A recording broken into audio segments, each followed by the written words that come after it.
Boa noite, sejam todos bem-vindos. É um prazer ter vocês aqui hoje nesse webinar do IAG, da PUC-Rio, da Escola de Negócios da PUC-Rio, em parceria com a Cambridge, Cambridge Family Enterprise Group. Quem não conhece, a Cambridge é talvez hoje a principal referência no tema, né, famílias empresárias. É uma consultoria internacional, mas com viés acadêmico, né? Foi fundada aí pelo professor John Davis, o famoso professor fundador, criador, né, do modelo dos três círculos, né? Família, empresa e propriedade. Ah, ele criou esse modelo há 40 anos atrás. E é um prazer ter aqui a Bruna, né, como sócia da Cambridge. Ah, eu sou professora Renata, do IAG da PUC-Rio, o professor Marcos também é professor do IAG. É, eu estou mergulhada também nesse tema famílias empresárias. Eu sou associada também à Cambridge e, além disso, faço parte, né, de uma família empresária, porque eu sou da terceira geração de um grupo familiar que já tem quase 80 anos. Espero que a minha família empresária também se torne centenária. E o professor Marcos também é empresário, né, também faz parte de uma família empresária.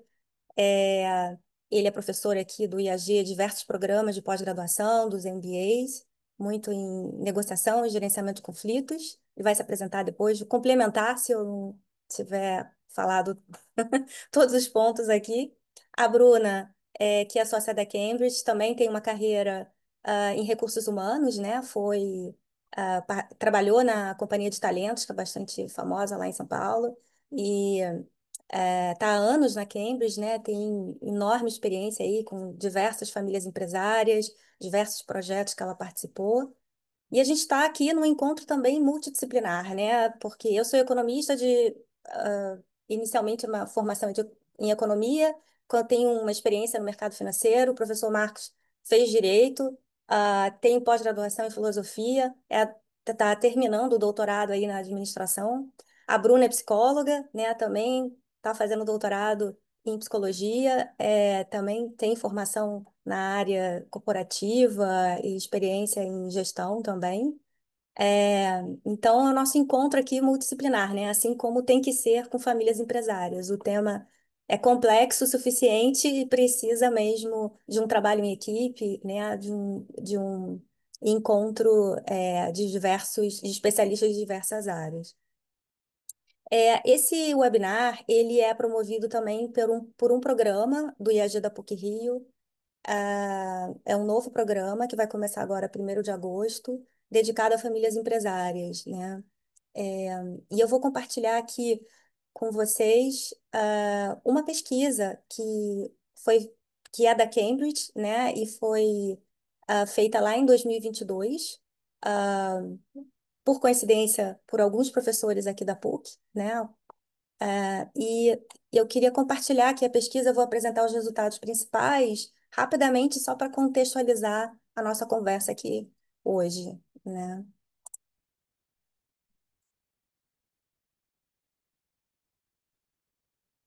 Bom, como eu falei, essa pesquisa foi patrocinada pela Cambridge, foi feita aqui no Brasil, com algumas famílias empresárias centenárias. É, São poucas, né, as famílias empresárias centenárias, são poucas as empresas centenárias, né? Mas o foco aqui foi principalmente nas famílias que permaneceram juntas, empreendendo, né? E essa frase resume um pouco do que a gente viu, né? Foram histórias muito inspiradoras, né? Foram 8 meses de muito trabalho, é, e foi muito interessante. A ideia é compartilhar aqui os resultados principais e uma outra história que a gente ouviu, né, dessas famílias. Então, foi conduzida por um time de professores universitários. Eu participei dessa pesquisa junto com a professora Flávia Cavazotti, que também é do IAG, a professora Ana Carolina Martini, também do IAG, e o professor Marcos, né, que também deu aí diversas contribuições aí para a pesquisa. O objetivo, então, foi tentar identificar os fatores, né, que favoreceram a longevidade de 12 casos, 12 estudos de casos que nós fizemos. Ah, a ideia, né, foi focar nas famílias e não necessariamente nas empresas, porque muitas das empresas centenárias foram trocando de mão. E a ideia foi focar em famílias que permaneceram juntas. Algumas famílias começaram investindo em um determinado setor, depois mudaram completamente seus negócios, venderam e investiram em outros setores, né? E a gente garantiu o anonimato também, a confidencialidade dos participantes, porque o objetivo era justamente tentar identificar os fatores em comum a esses 12 casos. Então, foram famílias empresárias, né, de 90 a 150 anos, por mais ou menos coincidência, né, a gente dividiu aí o grupo estudado em 6 famílias com um único negócio, né, uma empresa familiar, um negócio familiar, e 6 já com um portfólio de negócios, né, famílias que já, em alguns casos, até se tinham se tornado um grupo muito grande, um conglomerado. E somente 4 de capital aberto, né? Todas de capital fechado. Então, a gente tem a mais nova, de 90 anos, pré-centenária, agora ela já está com alguns anos a mais, e 150 anos é a mais velha. Ah, e foi muito interessante porque foram histórias também que se misturaram com a história do Brasil, famílias de imigrantes, né? E alguns resultados bastante interessantes surgiram aí dessa pesquisa. O principal fator, né, associado à longevidade, né, dessas 12 famílias empresárias que nós estudamos foi a capacidade das lideranças de tomar decisões, né? A tomada de decisão aparece aí como uma questão central, né, para a longevidade dessas famílias. E 3 outros fatores, né, apoiaram essa tomada de decisão. A gente identificou alguns valores familiares orientados aí para a perenidade, alguns valores comuns que apoiam, né, a tomada de decisão desses líderes, uma gestão de conflitos muito eficaz no grupo societário, no grupo de sócios, né, e a busca pela excelência, né, de buscar a excelência em tudo que faz, né. Esses foram os principais resultados. E aí, explicando um pouquinho mais, né, a gente está falando aqui, que tomada de decisão é essa? É uma tomada de decisão dos líderes dessas famílias empresárias, e aí a gente está falando não só de um líder, né, necessariamente, mas líderes, às vezes, da família, junto com um grupo de sócios e líderes dos negócios, numa tomada de decisão com muita visão sobre os negócios, é, muita visão sobre a própria família, sobre a capacidade dessa família levar à frente, né, o seu empreendimento. Uma tomada de decisão também com muita coragem, porque a gente está falando de momentos de muito conturbados, né, em 100 anos. Guerras, diversos planos econômicos no Brasil, às vezes crises dentro da própria família, crise num determinado setor, por um motivo qualquer, que a família atuava. Então, foi uma tomada de decisão com muita coragem, porque foram decisões difíceis, né, em alguns momentos. Algumas famílias quase quebraram, né? E esses líderes também, eles foram líderes que foram legitimados, não só pela própria família, mas por todos que se relacionavam com os negócios, seja os stakeholders e todos que se relacionavam de alguma maneira com os negócios. E aí, dentre os valores comuns a essas 12 famílias empresárias, que eu destacaria a cultura do respeito, né? O respeito surgiu naturalmente como espontaneamente, vamos dizer assim, como um valor, algo muito valorizado dentro da família, né? Para preservar esse legado. É, tem e esse respeito, né, envolve o que diversos aspectos. Envolve tanto o respeito em relação aos funcionários, né, respeito à comunidade local, respeito em alguns casos ao meio ambiente, respeito aos outros membros da família, né, ao conhecimento, à experiência do outro. E então naturalmente a gente percebeu uma valorização muito grande dessa cultura de respeito presente no comportamento e na dinâmica da família, através das entrevistas, das histórias contadas, né? É, e ah, tem uma frase que eu gosto muito de contar, que é a matriarca, né? Isso a gente está falando do senso comum de hoje, né? Mas lembrando que isso vem de 100 anos para cá, em torno de 100 anos, não era o comum da época, né? Na sociedade brasileira. É, então, tem uma história de uma matriarca lá em 1930, mais ou menos, que educava seus filhos falando: você tem que respeitar a pessoa que varre o chão da fábrica da mesma maneira que o presidente da empresa, né? E isso há 5 gerações atrás, né? No caso dessa família. Então, bastante interessante para passar um pouco da cultura, né? E como algumas dessas famílias tinham atitudes muito à frente do seu tempo, né?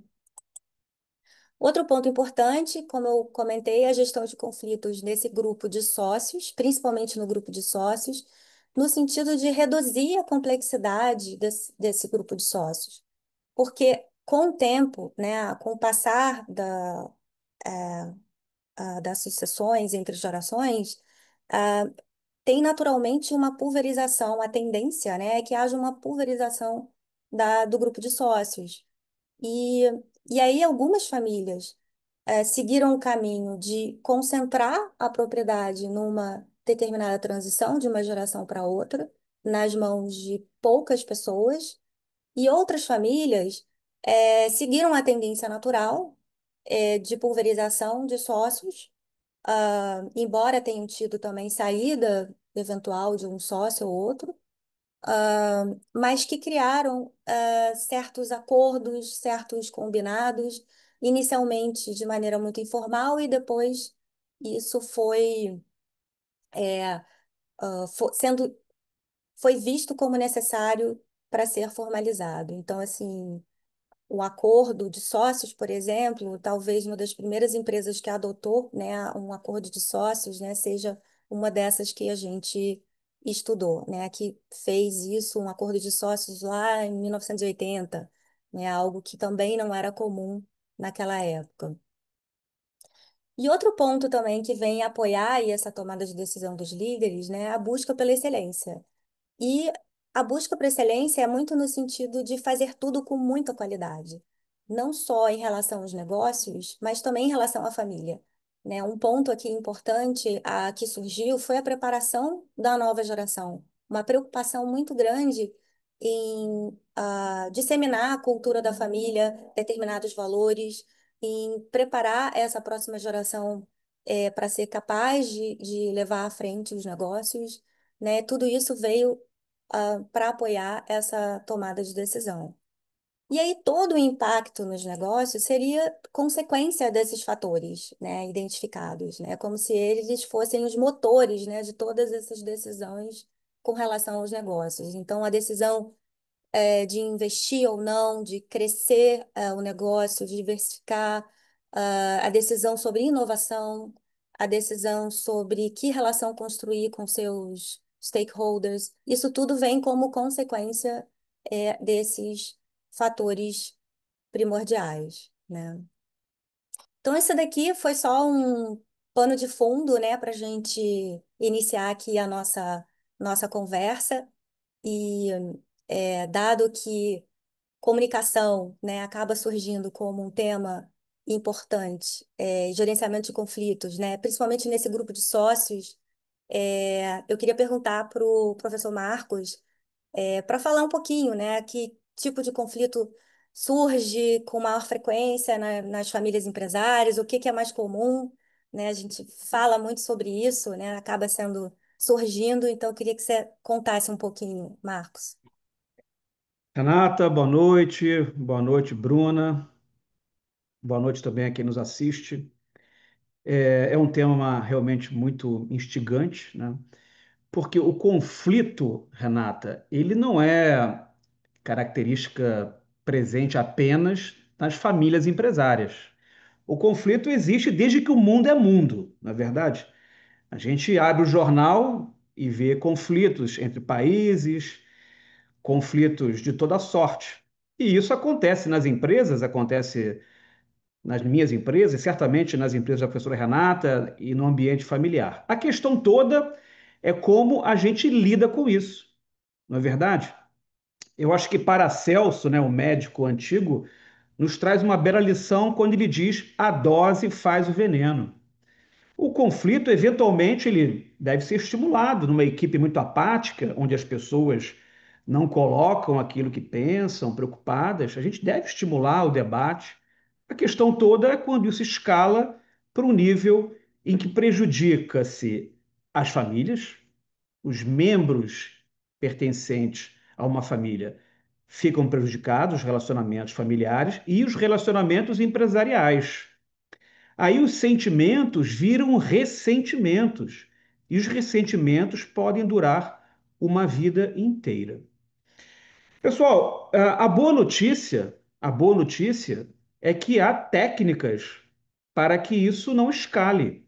E o trabalho que nós fizemos, né, com o apoio da Cambridge, foi no sentido de compreender isso. Tivemos a oportunidade de estudar empresas centenárias e a Renata colocou isso para a gente, como isso é um valor importante, como existem fóruns adequados para isso, como eles entendem que isso é um fenômeno absolutamente normal. O conflito de ideias é um fenômeno absolutamente normal. E a questão toda, como eu disse e insisto, é como lidar com isso. Agora, a Renata pergunta, né, quais são os exemplos mais comuns de conflitos. Eu poderia citar alguns, tá?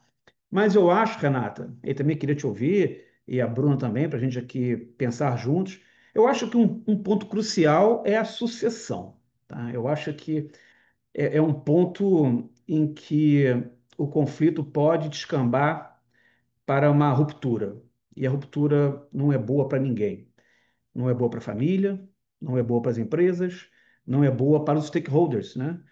Que são os funcionários, que é a sociedade, os fornecedores, os clientes, todo mundo perde. Daí a importância da responsabilidade que os fundadores têm e os sucessores também. O fundador, ele tem que lidar com uma questão que não é muito confortável, eu concordo com vocês, que é a ideia da finitude. O fim, o fim não é algo opcional. É uma sentença que não pode ser revertida, não aceita rogo nem súplica. Em algum momento, o fundador, a fundadora, não estará mais presente. O ideal é que essa pessoa, caso queira passar para futuras gerações as suas empresas, prepare-se a si e prepare a empresa para que essa transição se dê da melhor forma possível. O fundador ou a fundadora, a identidade dessas pessoas se confunde com a identidade da empresa. E como se diz no popular, né? Existe um termo no popular que nos ajuda a pensar. Largar o osso, né? Não é fácil, mas é necessário. Em contrapartida, o sucessor, aquele membro da família que, por força legal, né, o herdeiro ele tem uma dimensão jurídica, mas a ideia é que haja uma legitimidade, e não só uma questão jurídica sucessória, que haja uma legitimidade. O sucessor, caso o familiar não venda a organização, que é uma possibilidade, a empresa ser vendida, caso o fundador não venda a organização, essa empresa vai cair do colo de um sucessor ou sucessores. Por isso a importância, e acho que a professora Bruna vai tratar disso mais à frente, do preparo esses indivíduos. É uma grande responsabilidade. Herdar uma empresa tem ônus, tem bônus, eu concordo, mas também tem ônus. E aí aparecem alguns desafios. Por quê? O sucessor, ele não escolheu o negócio, não é verdade? Olha, a minha mãe, meu pai, os fundadores, eles escolheram o negócio. Eles escolheram, eventualmente, sócios. Eu não escolhi esse negócio. Eu não escolhi sócios. E a vontade, né, do sucessor também tem que ser ouvida porque pode ser que ele não tenha interesse algum em dar sequência ao negócio. Vamos imaginar, hipoteticamente, que estejamos falando de uma empresa, de uma vinícola, uma hipótese. É uma empresa que começou pequenininha e hoje ela é relevante, ela fornece vinho para o Brasil inteiro, até exporta, hipoteticamente. E o sucessor não tem nenhuma relação com o negócio, não tem interesse para com o negócio, eventualmente até acha que bebida alcoólica não é o melhor negócio a se investir. Temos aqui uma possibilidade de um conflito. Pode haver sucessor na família que tem interesse em dar sequência, pode ter sucessor que não tem interesse. Então, o preparo das futuras gerações é fundamental. Então, veja, o fundador tem que se preparar, e aí a recomendação nossa é que ele busque novos interesses, que ele busque um outro interesse, para que ele também, isso é comum, isso é comum, ele também não se sinta mal, até eventualmente adoeça, ao passar a empresa para futuras gerações. Outra hipótese de conflito perigosíssimo, esse conflito é perigosíssimo nas empresas, é o que se refere à divisão de dividendos, por exemplo. Dividendos, tá? A gente, quando estudou essas empresas centenárias, a gente observou muito, e é comum no começo das empresas, que o fundador, a fundadora, tem uma vida com muita austeridade. Tudo aquilo que a empresa deixa de dividendos, não raras vezes, né? Claro, havia a subsistência da família, mas muito do dividendo era reinvestido na empresa. Isso fez com que a empresa se tornasse competitiva, que ela pudesse crescer. Só que ao longo do tempo, e é comum, é normal, o fundador quer oferecer um pouco mais de conforto para os seus filhos, isso é normal. E as famílias, né, o número de filhos, né, a família tende a crescer mais rápido do que a capacidade da empresa de bancar um estilo de vida diferente de um estilo de vida original. Então, quando nós entrevistamos empresários centenários, a gente observou, lembra, Renata, da austeridade, né? Eles mantinham a empresa, né, os familiares, num grau de austeridade interessante. Então, os futuros sucessores, eles têm que entender que a empresa precisa manter nos seus cofres recursos econômicos para que a empresa continue sendo competitiva. Isso é um preparo importante. Por quê? Insisto, se nós começamos a pressionar as empresas para distribuir dividendos, para poder manter um padrão de vida alto dos familiares, a empresa pode ficar menos competitiva e essa conta pode não fechar. Vou citar mais um exemplo, Renata, e aí eu vou colocar aqui para vocês também contribuírem com a visão de vocês, tá? Um risco grande também é a entrada desordenada de sucessores na empresa. Os filhos entram sem nenhum tipo de organização e aí formam-se feudinhos na empresa, a comunicação fica prejudicada, os executivos se sentem sem saber exatamente com quem falar, ou então os executivos começam a buscar os seus caminhos, né? Vai falar com um membro da família, onde ele acha que a abordagem vai ser mais favorável do que abordar um outro membro da família. A comunicação interna perde qualidade, os propósitos ficam confusos, porque um membro da família pensa numa direção, o outro membro pensa em outra direção. E também, e sem deixar de mencionar, o conflito, né, dos mais jovens com os mais velhos. Vamos imaginar a figura de um fundador que tem um perfil conservador, que conhece profundamente o seu negócio, e tem um sucessor mais jovem, com um espírito mais empreendedor, maior apetite a risco, por exemplo. Ele entende que deva se diversificar os negócios, tomar empréstimos bancários para uma aceleração, por exemplo. Então, vejam, eu citei aqui alguns exemplos de possibilidades de conflitos.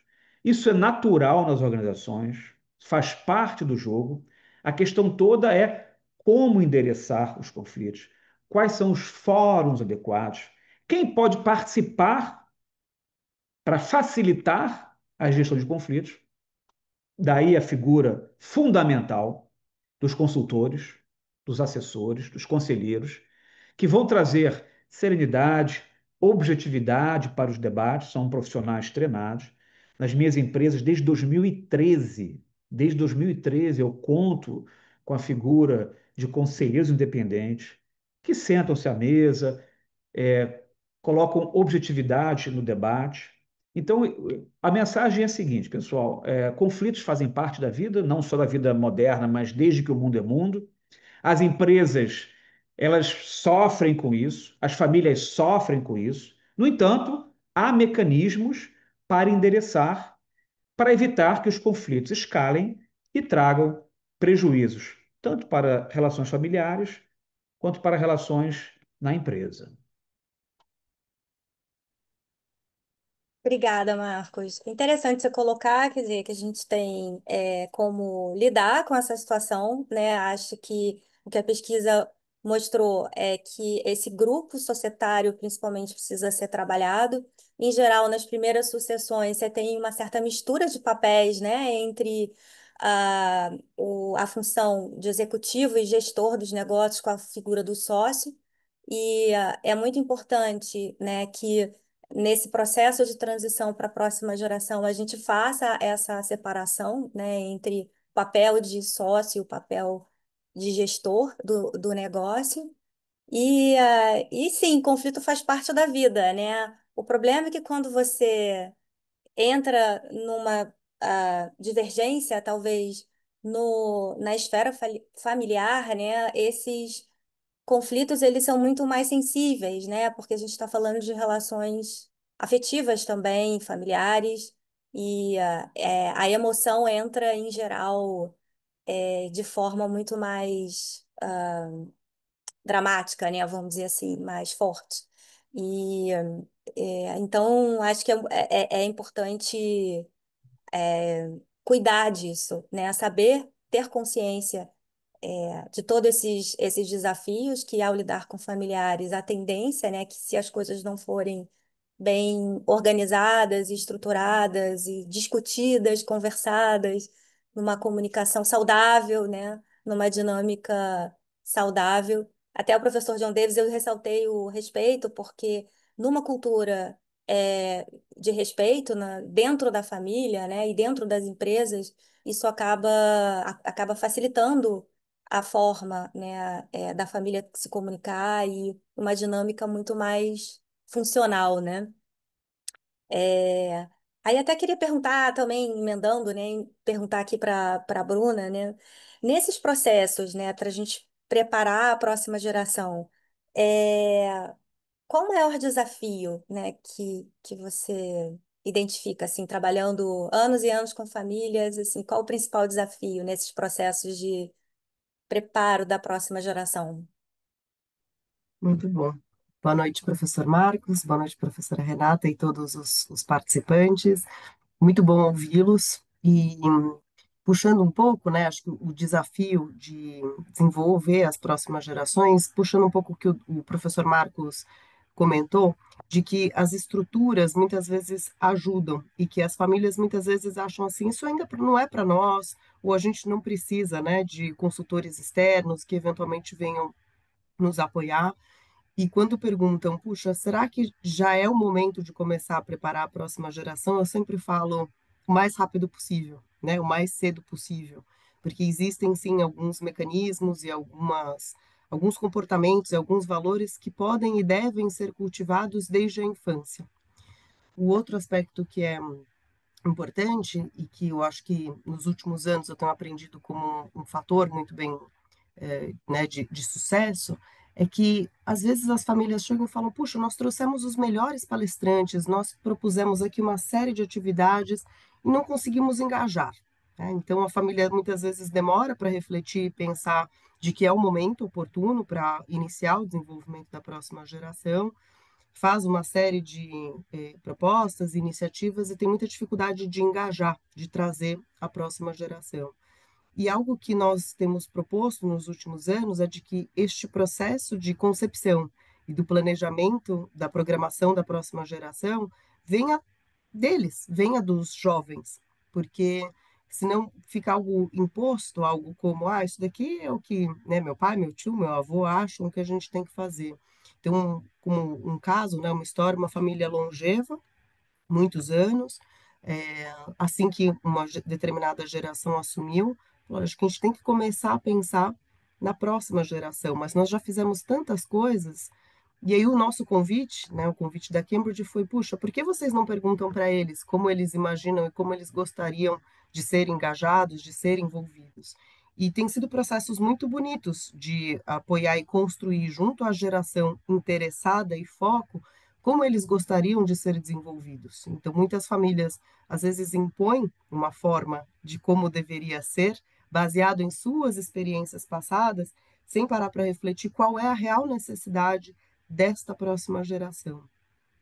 E um erro comum, e vou afirmar como um erro, né? É difícil falar se é certo, se é errado, porque tem muitas nuances de acordo com o momento, mas acho que nos últimos anos as famílias começaram a ter mais clareza é de que preparar a próxima geração não significa só preparar o próximo sucessor, o próximo CEO, a próxima pessoa apta ou capaz de assumir a liderança dos negócios.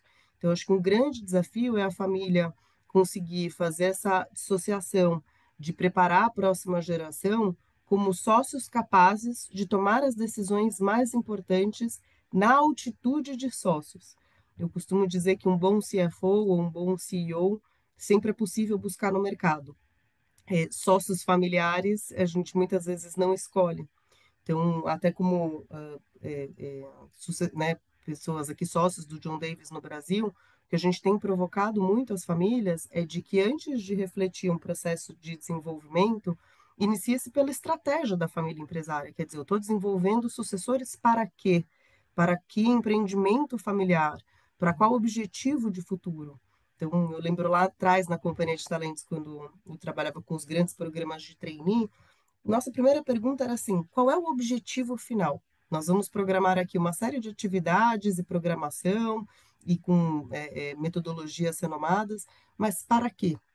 Então, acho que o maior desafio, Renata, pegando a sua pergunta, é definir este empreendimento familiar.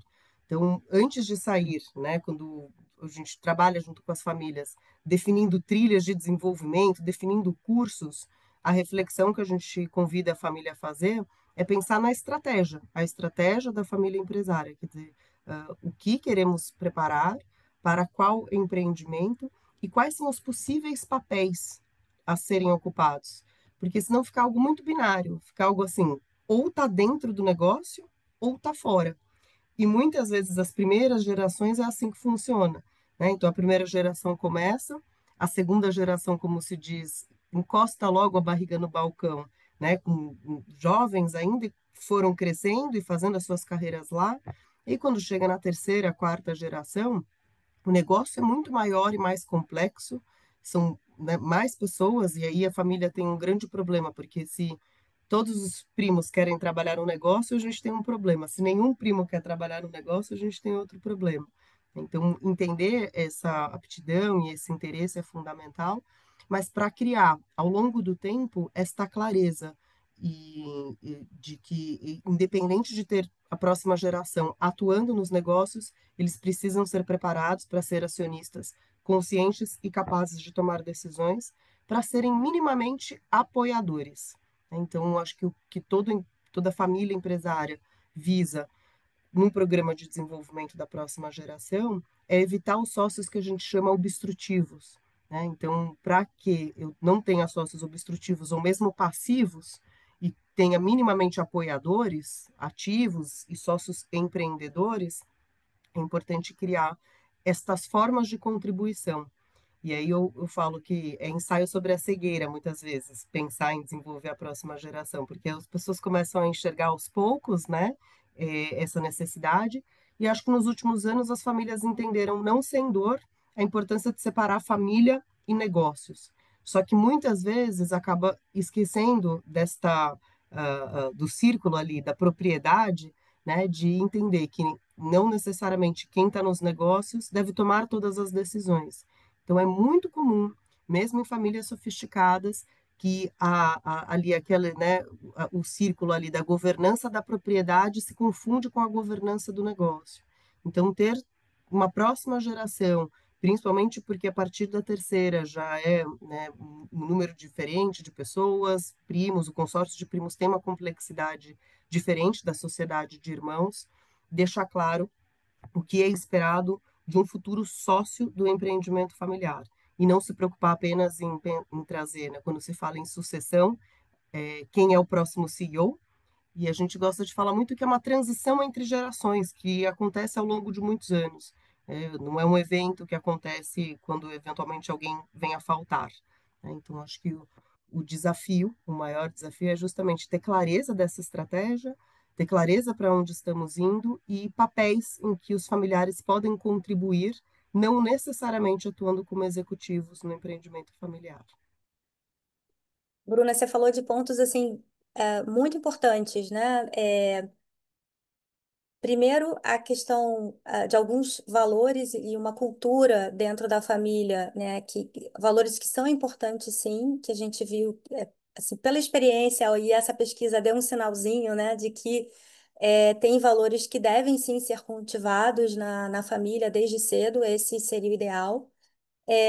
Que é um processo muito longo, essa transição entre gerações, que demora mesmo, e que quanto antes, minimamente, for olhado, cuidado, trabalhado, planejado, melhor, né? O ideal é estar olhando para isso, porque demora, né?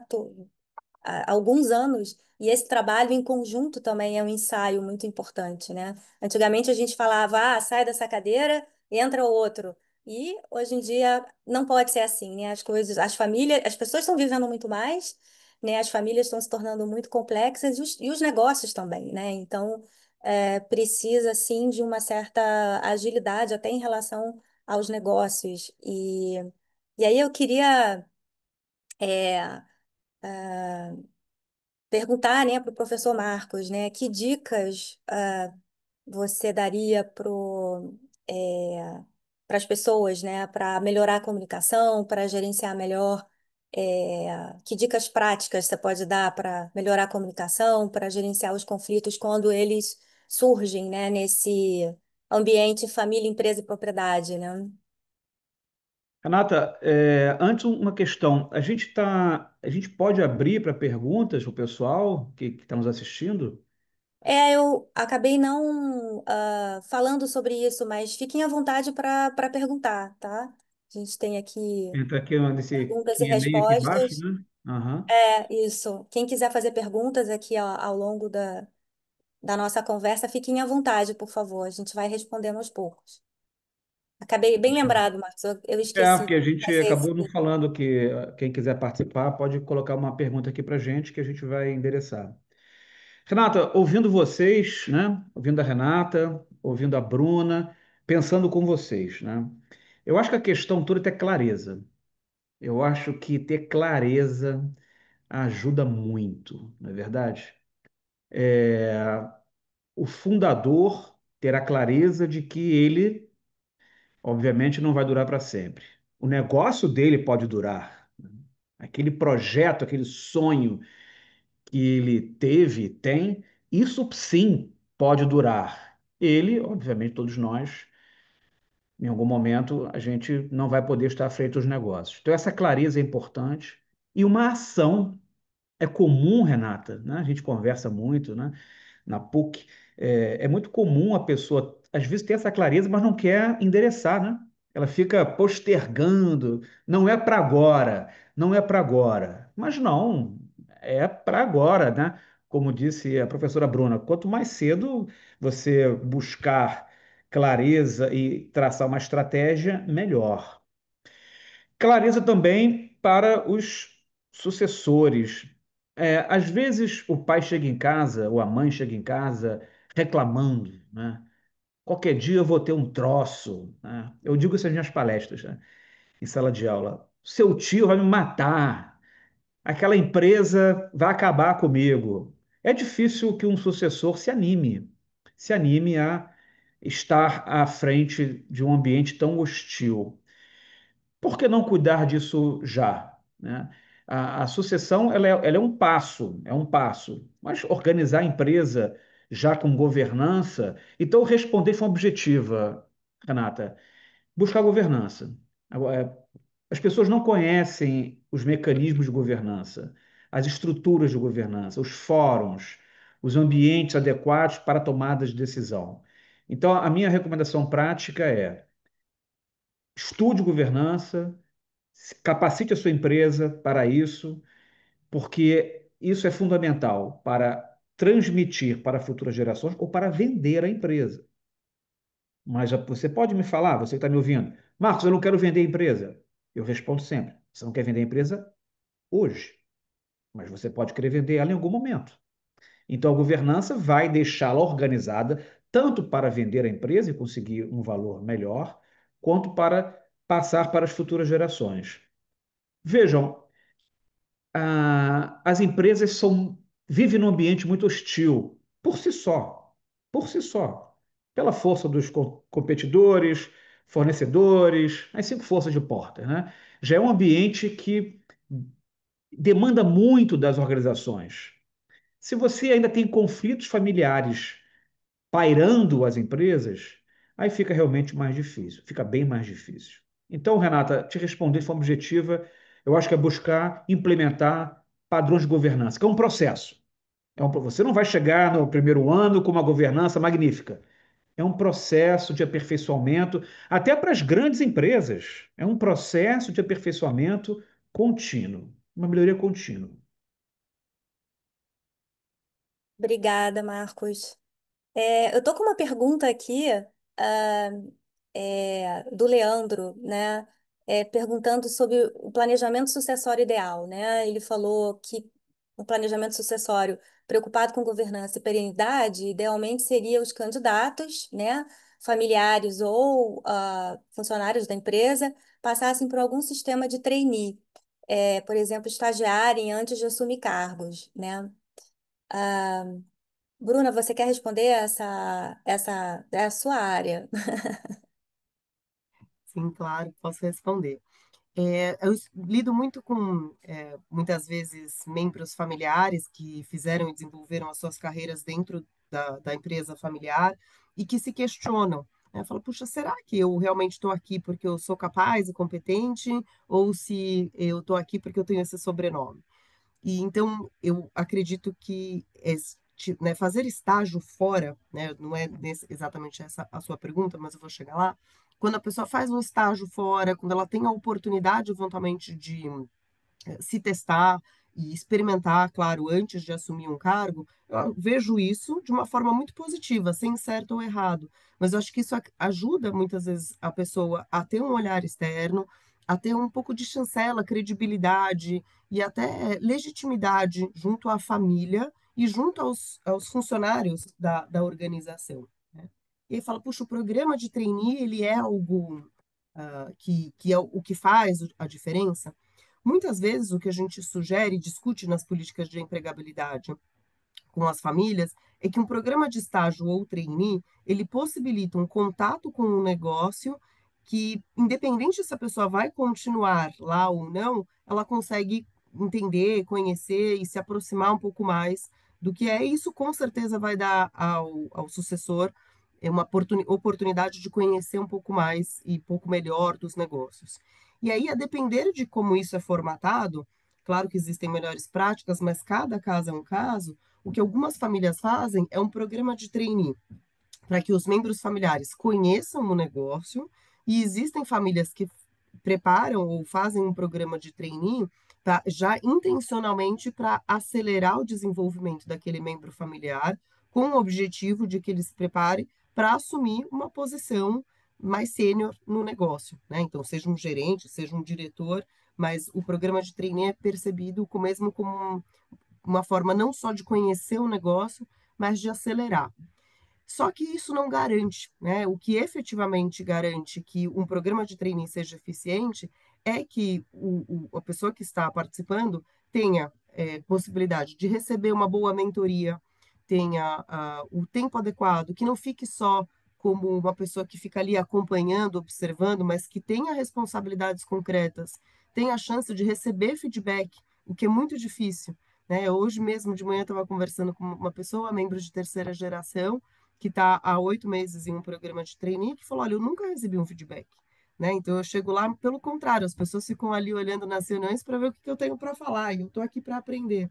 Né? Então, eu acredito, respondendo a sua pergunta, que são boas práticas, mas que elas não se garantem ou não se sustentam ou não são a única coisa que vai garantir essa legitimidade para que o membro familiar assuma uma posição. Né? Então, acho que responderia desta forma. Perfeito.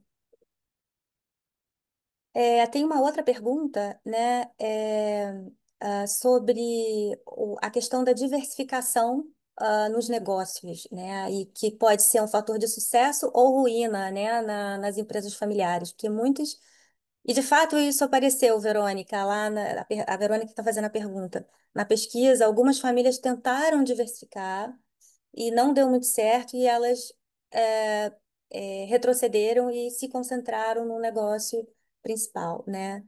É, Tem uma série de detalhes aqui que eu ainda não compartilhei, né, sobre os resultados da pesquisa associada a essa tomada de decisão, e é importante separar, né, essa tomada de decisão que eu apresentei aqui inicialmente, que tem diversos níveis, né, dessa tomada de decisão. Tem a tomada de decisão no nível dos sócios, tem a tomada de decisão com relação ao preparo da família, tem a tomada de decisão como futuros herdeiros, né, que seja do negócio, e a tomada de decisão com relação aos negócios em si. É, e Nessa questão de diversificar ou não, né, o negócio principal da família, é, isso tudo vai depender, obviamente, de uma visão em relação aos negócios, da forma como essa diversificação é feita, porque algumas famílias que tentaram diversificar, elas reconheceram que esse processo de diversificação ele não foi muito estruturado, né? Você não tinha, por exemplo, indicadores adequados, ou apoio, talvez, de especialistas em áreas que a família não conhecia muito bem, mas que acabou investindo. Então, assim, tem um preparo e tem conhecimento que precisa respaldar, né, essa tomada de decisão, né? E a gente sentiu essa tomada de decisão e a possibilidade de crescimento diferente até nas empresas que tinham um único negócio e nas empresas que conseguiram atingir um portfólio de negócios, né? Eu acho que é muita pergunta da família olhar para si e saber com o meu conhecimento, né, com o que eu sei, eu vou ter realmente vantagem em estar entrando ou saindo de determinado negócio? Que tipo de ferramentas eu preciso desenvolver para lidar com essa tomada de decisão, diversificando, criando um portfólio de negócios?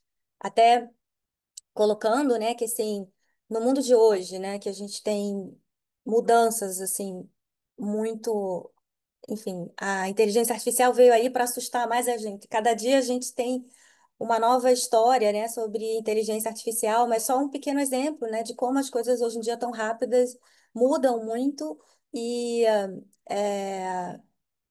e surgem naturalmente também muitas oportunidades com isso, né?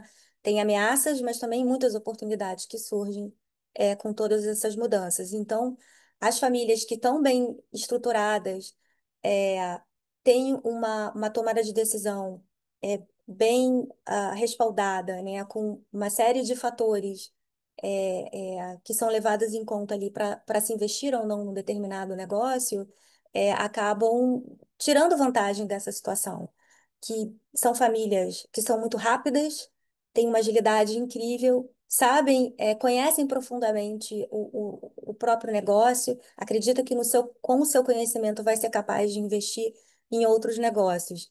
A gente montou esse programa na PUC muito no intuito de apoiar famílias empresárias nesses processos de transições, e com a capacidade também de lidar, né, com se preparar para esse ambiente que a gente está vivendo. Esses fatores que a gente identificou na pesquisa, obviamente, a gente olhou para trás, para a história, né? E é difícil é, imaginar longevidade talvez sem esses fatores. Mas daqui para frente, né, a gente tem um ambiente completamente diferente, muito mais rápido, do que foi vivido por essas famílias centenárias até aqui. Então, o que estou querendo dizer é que esses fatores, assim, não é que eles vão garantir a longevidade, mas a gente tem alguns ingredientes que a gente sabe que são muito importantes, não só pela pesquisa que inspirou aí esse programa que o IAG, em parceria com a Cambridge, está oferecendo, mas também associado à nossa experiência, né, de anos com famílias empresárias, olhando para o que é importante nesses processos de transição. E o papel de sócio, né, como a Bruna colocou, ele não pode ser delegado para ninguém. Ele não pode, você não pode contratar um sócio, né? E um excelente sócio, um bom acionista, não dá para contratar. Você vai ter que conviver com acionistas, eles preparados ou não. Naquele grupo, vai ter que tomar algumas decisões com relação à família e com relação aos negócios. Ah, e isso não pode ser delegado para ninguém. E eu, como membro de família empresária, assim, a gente vive todas as alegrias e as dores, né, também desse processo. Eu sei, né, que junto com todos os benefícios, né, fazer parte de uma família empresária, há sim várias vantagens e benefícios, mas também vem um pacote de responsabilidade, né, é um trabalho, né, ser acionista não deixa de ser um trabalho. Você pode ter a sua própria carreira, né? Você pode ter a sua vida artística até, né? Tem famílias empresárias que têm artistas que contribuem de uma forma ou de outra com o empreendimento familiar. E aí eu queria pegar esse gancho, e perguntar para a Bruna também, né? Assim, é, como membro, né, às vezes de família empresária, às vezes eles não têm interesse no negócio familiar, né, como o professor Marcos colocou. Tem que perguntar para eles, né?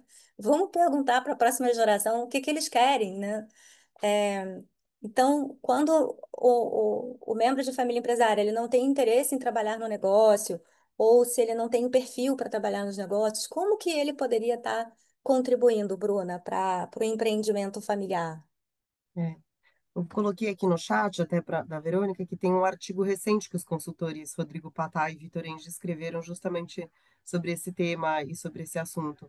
E eu diria até, puxando o gancho, fazendo link aqui, Rei, que muitas vezes esse é um papel até da próxima geração. O John Davis diz que toda geração precisa de pelo menos um ou dois criadores de riqueza.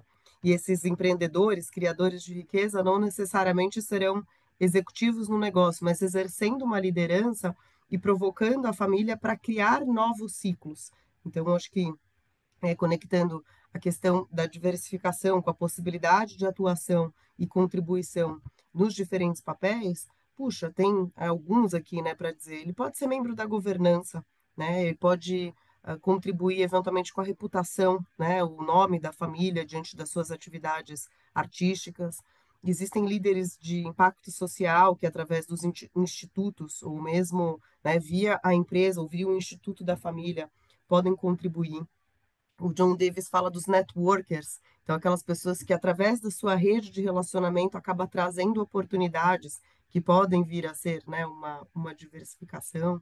Então acho que tem, independente, né, de estar como membro, né, contribuindo no negócio, os unificadores da família. Então, assim, acho que com os conflitos e tudo que surge, o papel do unificador, ele é extremamente relevante.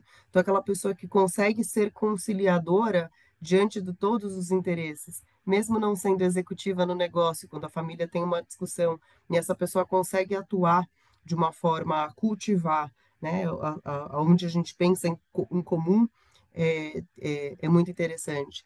Tem pessoas que eventualmente contribuem sendo líderes de um family office, não necessariamente do negócio, mas justamente cuidando dessa diversificação de outros negócios, de liquidez.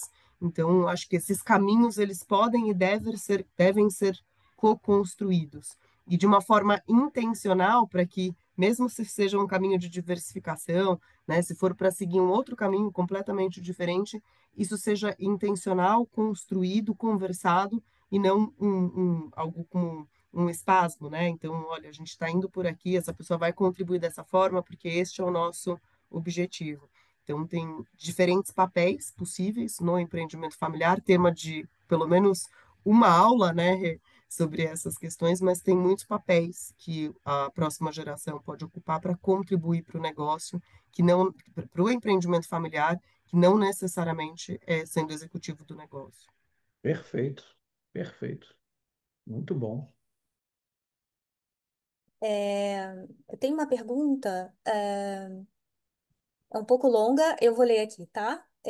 O que fazer onde uma empresa de 69 anos, indo para a terceira geração, atendendo ao mercado de luxo com um nicho bem específico, os sócios, já na segunda geração, irmãos e primos, têm muitos conflitos e não querem colocar profissionais, pois no passado já aconteceu e isso só deu briga, né? Onde mostrou deficiência de um dos sócios, irmãos e a família, pai e mãe, passou a mão na cabeça e os problemas lá de trás estouraram hoje, já indo para a terceira geração, e cometendo os mesmos erros. É, ah, bom, é, pelo que a pessoa não se identificou, mas pelo que eu entendi, são conflitos, né, na família que acabam claramente estão prejudicando, né, o dia a dia, a forma dessa família funcionar, né, e esses conflitos eles estão já atrapalhando, né, a a forma como essa família está lidando com os negócios e, pelo que foi colocado aqui, de certa forma também os relacionamentos, né? É, e, assim, o que a gente tenta fazer, né, é trabalhar através desse programa, né, um da Escola de Negócios da PUC-Rio, é, colocar algumas ferramentas, né? Primeiro, para lidar, se comunicar melhor, né? Tem técnicas de comunicação, tem técnicas de abordagem. Acho que a Bruna tem exemplos, né, de famílias que, na verdade, quando se trabalha um propósito empresarial comum a todos, né? Quando tem a interferência de alguém, isso também costuma ajudar a trabalhar esse alinhamento da família. Porque com uma dinâmica que não está funcionando muito bem, em geral, você precisa de uma interferência externa, né, para ajudar essa família. E os membros familiares, se muitas vezes é mais a forma, né, pela nossa experiência, a forma de se comunicar do que o conteúdo em si, né? Então, se as pessoas da família desenvolvem certos mecanismos, ferramentas, né, para aprimorar essa forma de comunicação, é, olhando, né, para um benefício muito maior que é o propósito comum à família empresária, isso é uma das coisas que pode ajudar. Além disso, né, você criar fóruns adequados, que aí a gente está falando sim de governança, né, fóruns adequados para endereçar determinados assuntos, para que esses conflitos não ah, contaminem as outras esferas, né, dentro da família empresária. Então, é, algumas questões que se referem à família sejam tratados no universo da família, algumas questões que se referem ao universo dos negócios sejam tratados no universo dos negócios, né? E na questão de sócios, a mesma coisa. Então, assim, essas estruturas, né, costumam, e o ideal é que isso seja criado antes, né, de, de um conflito se tornar mais aberto ou que haja um escalonamento, né, do conflito, o ideal é que se crie estruturas antes disso. Mas só o fato de ter estruturas, isso já é uma forma de conter, né, e controlar os conflitos, né? Então, você tem a questão da estrutura, o trabalho desenvolvendo ferramentas de, ah, ah, nas pessoas envolvidas, né, para que essa comunicação seja mais funcional e seja mais benéfica, né? A interferência externa de alguém, de um consultor, seja, né, para promover esse alinhamento da família minimamente, né? Perguntando o que vocês querem construir juntos, né? Qual é o sonho de vocês? Qual o propósito como família empresária? É, e isso é muito importante, né? Assim, esse trabalho, eu não sei se Bruna, Marcos gostariam de acrescentar aí algum ponto a mais nessa resposta. Renato, eu acho que você cobriu bem o tema, cobriu bem. A parte da governança é fundamental. Uma governança estabilizada, que se aperfeiçoa ao longo do tempo, ela vai ajudar muito nessa questão que a pessoa que fez a pergunta trouxe. Eu acho que você cobriu bem. Vem O fazer o nosso curso. problema, o primeiro sinal é quando a tomada de decisão fica paralisada, né? Assim, aí já, o ideal é ter uma interferência antes dos processos piorarem.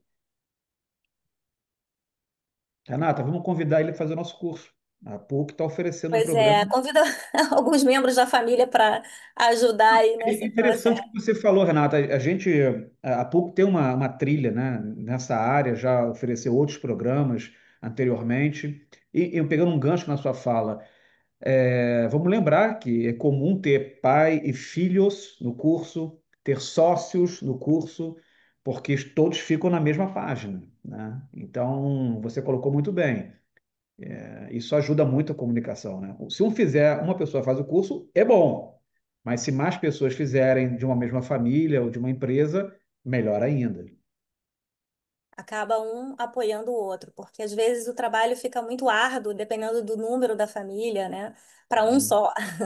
O ideal é que você tenha todos na mesma página, né? Como você colocou. E outra pergunta também que surgiu aqui, só a gente já está aqui no finalzinho, né? A gente já avançou aí 5 minutos.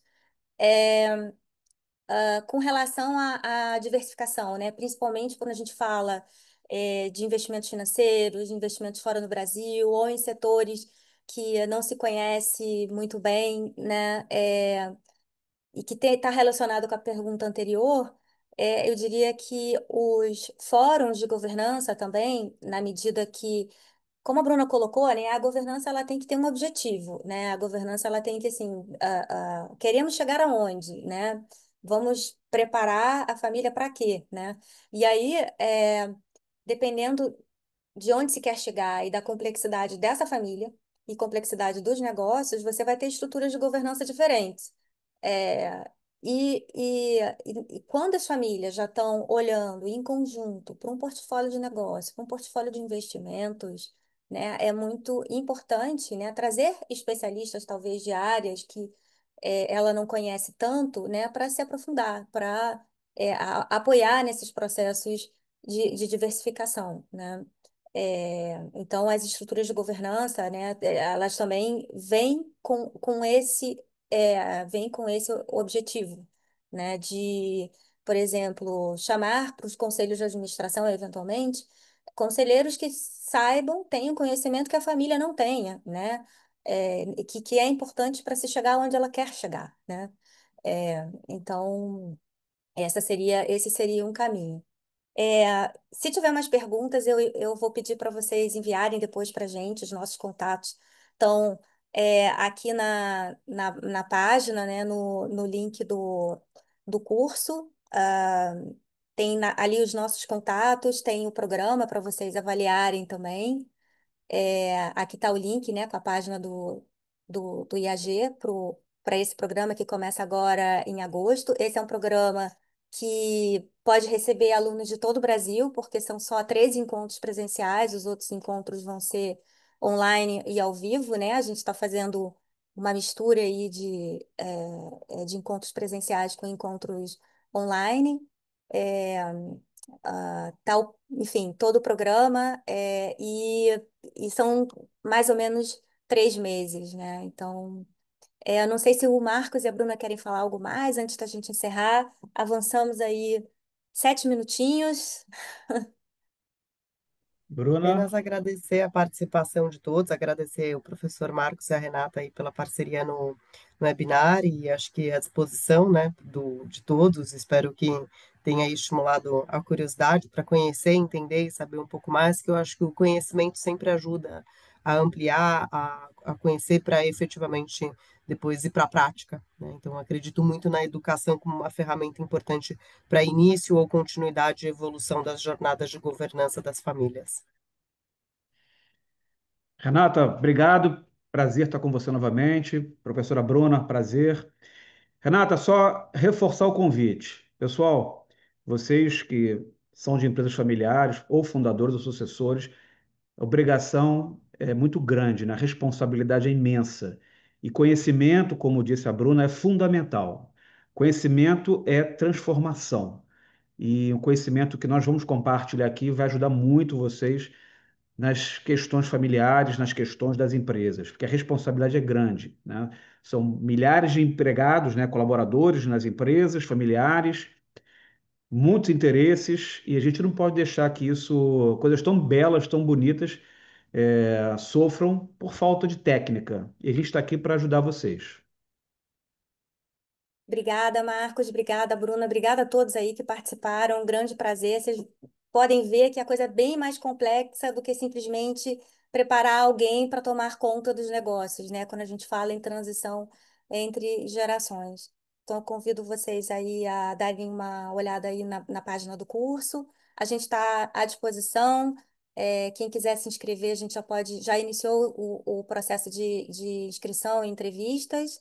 E a gente também está à disposição, tem os nossos contatos e qualquer dúvida, enfim, é só entrar em contato com a gente, com a Secretaria do EAG, enfim, estamos aqui à disposição. Boa noite a todos.